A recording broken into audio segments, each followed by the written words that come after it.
महिला किसान योजना या योजनेतून लाभार्थी महिलांना मिळणार 50,000 रुपयेचे अर्थसहाय्य.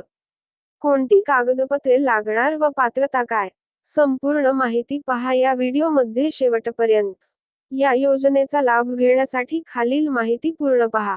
या योजनेअंतर्गत चर्मकार समाजातील ज्या महिलांच्या नावे किंवा पती-पत्नी या दोघांच्या नावावर अथवा पतीच्या नावांवर 7/12 उतारा आहे व त्या महिला लाभार्थीचा पती प्रतिज्ञापत्राद्वारे आपल्या पत्नीस शेतीपूरक व्यवसायासाठी या शेतजमिनीच्या नावे कर्ज मंजूर करून घेण्यास तयार असेल, तर अशा महिला लाभार्थीस रुपये 50,000 पर्यंत अर्थसहाय्य दिले जाते.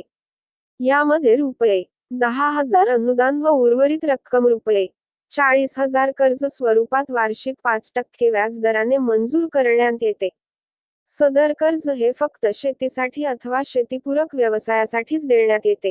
या योजनेसाठी आवश्यक कागदपत्रे: विहित नमुन्यातील अर्ज, उत्पन्नाचा दाखला, जातीचे प्रमाणपत्र, प्रशिक्षण प्रमाणपत्र, रहिवासी दाखला, कच्च्या मालाची दरपत्रके, व्यवसायाच्या जागेसंबंधीची कागदपत्रे, व्यवसायाशी निगडीत परवानगी, 2 जामीनदारांची संमतीपत्रे, अर्जदाराची 2 छायाचित्रे.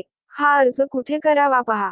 आवश्यक कागदपत्रांसह महात्मा फुले मागासवर्ग विकास महामंडळाच्या जिल्हा व्यवस्थापक यांच्या कार्यालयाशी संपर्क करावा. तर मित्रांनो, अशाच नवनवीन माहिती करिता चॅनेलला सबस्क्राईब करा. धन्यवाद.